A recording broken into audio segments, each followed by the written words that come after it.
Hello, my name is Brian Murray. This year I'll be your child's world history teacher. And I thought I'd do my presentation similar to what your students will see on a daily basis.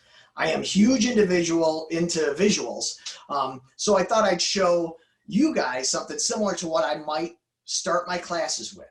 I might start with a picture or a quote or a short video to spark their thinking, to get them to participate, to get them interested. And later on, I'll tell you why I picked these two pictures to start this presentation. First of all, I'm Brian Murray.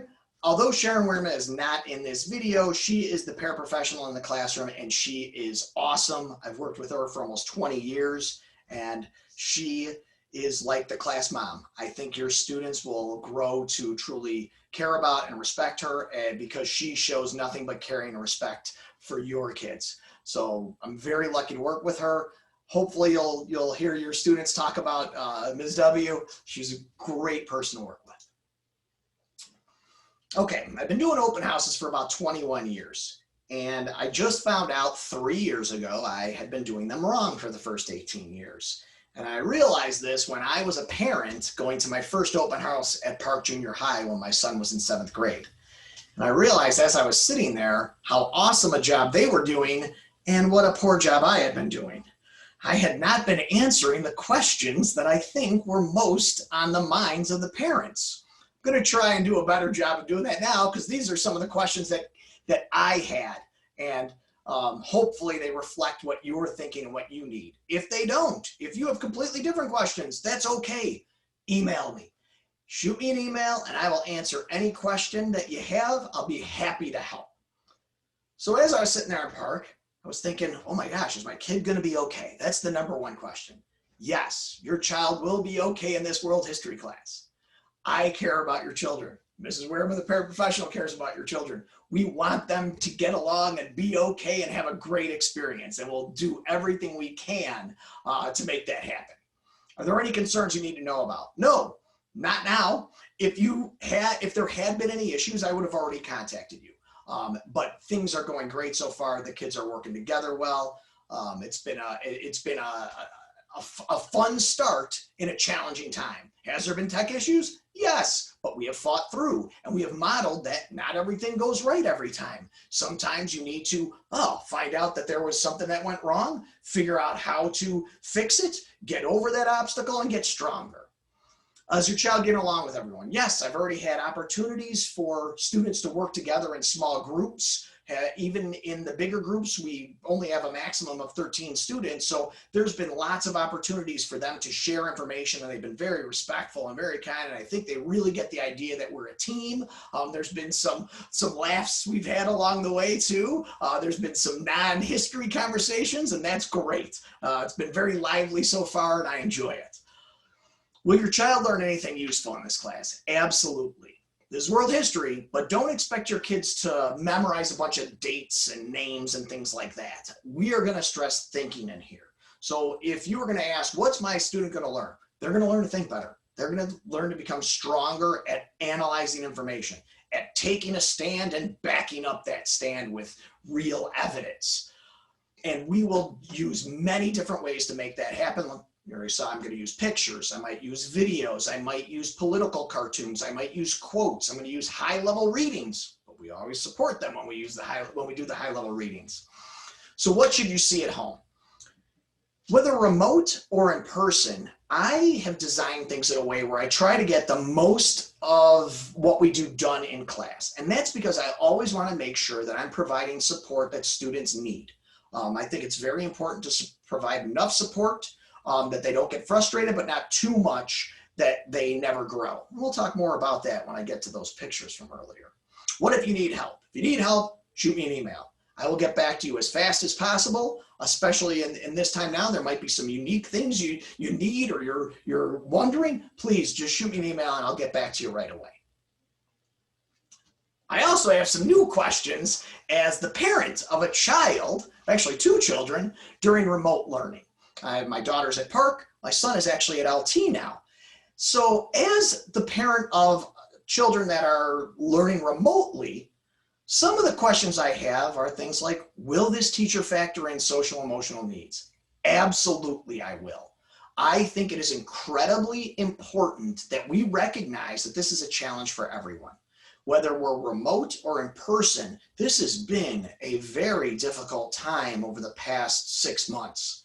Or it might just be a difficult time in high school. And I care and want to make sure that your students know that I care, and I will do my best to help support them or to point them in the right direction if they need support that goes beyond what I can do. I will always be looking out for your kids. Will my child lose out on all the things that make school fun? Absolutely not. I think there should be joy in learning, and it doesn't stop just because we are remote. We should not stop laughing. We should not stop making friends. We should continue to have the experiences that when you look back at high school, they're the ones you remember. They might not remember many of my lessons, but hopefully they'll remember some of the laughs we had. Hopefully they'll remember that they got to work in small groups and maybe made a friend or two. And I'm going to keep doing that in this class. I am going to provide them time to work in small groups. And if I pop into those small groups, which I will, and I find them not talking about history, you know what I'm going to do? I'm going to join them.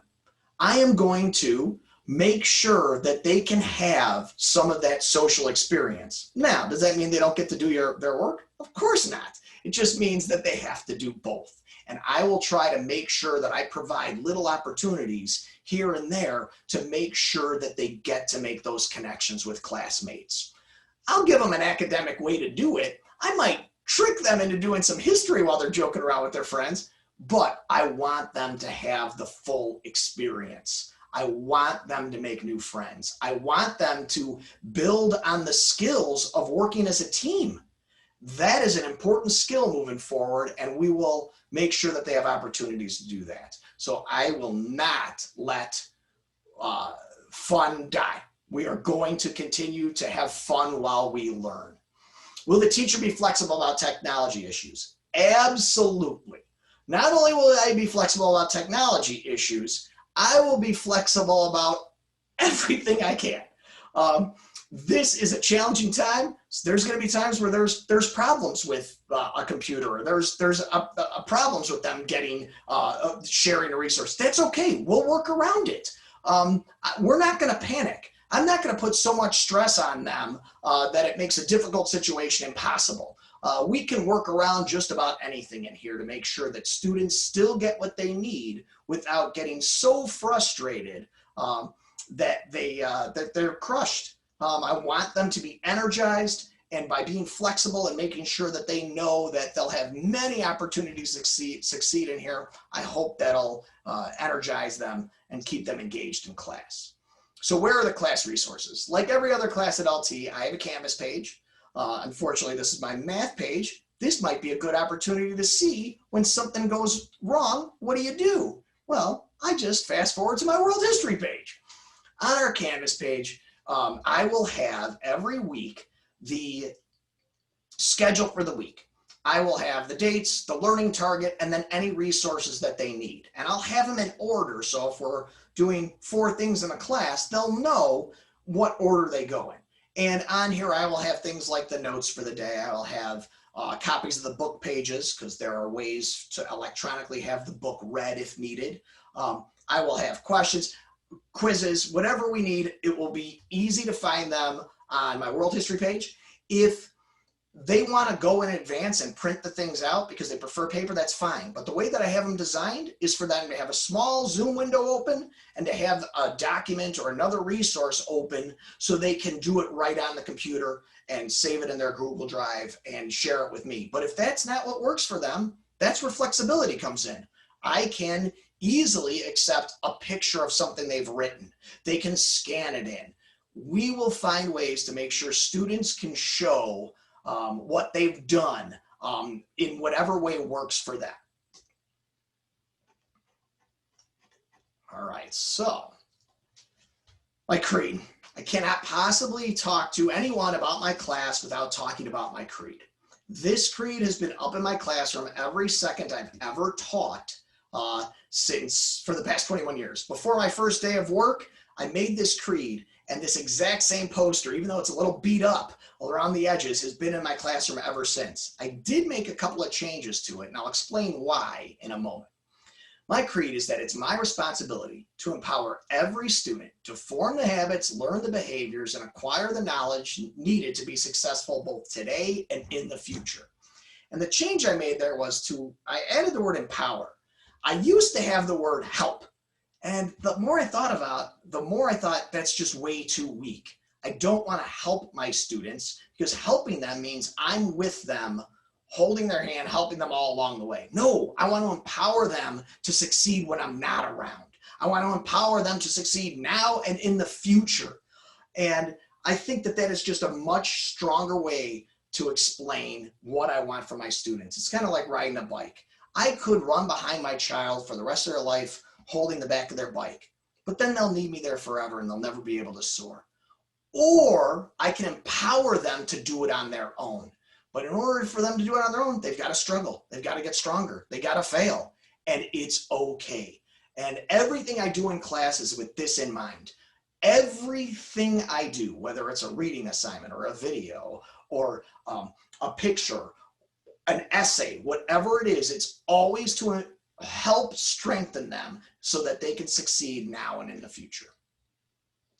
One of the pictures from before. This brain, neurons firing. And I talk a lot about brain pathways and making your brain stronger and how your brain is like a muscle. I want to help your student create pathways in their brain that will make them better thinkers for the rest of their lives.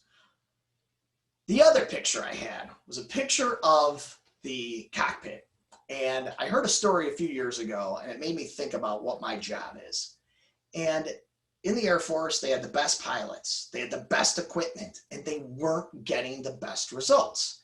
And they studied it and they studied it. And what they figured out is it was the cockpit. They figured out that it was built for the average pilot. Take the tallest pilot, shortest pilot, divide it, figure out the averages.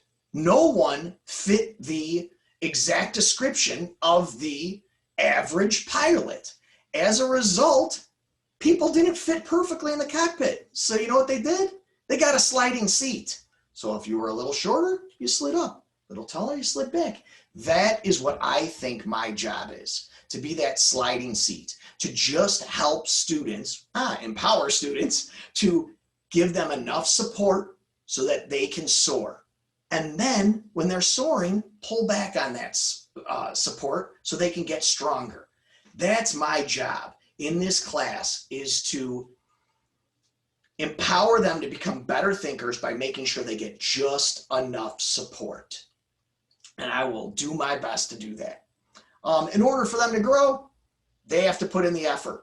And I will always encourage that. They have to be willing to accept a challenge and to be willing to fall down that mountain every once in a while, but to get back up and know that in my class, it is safe to fall down that mountain because I've got a rope and I'm not going to let them go too far. And nobody's going to laugh at them for falling down. They're going to cheer them on for getting back up and for trying and learning and getting stronger. Because there are no mistakes. There are only opportunities to get stronger in here, no matter what. I have kids participate every single day, whether it's remote or in person, and I have never heard a bad answer. There's always something we can learn from every single answer a kid gives. And I will do my best to always find that and help give the feedback needed for students to constantly grow and get stronger. If you ever need anything, please email me. If I didn't answer your questions in this presentation, if you have more questions now than when we started, please email me at either bmurray@lths.net, or the one that I think shows up in your student's email is bmurray@d204.lths.net.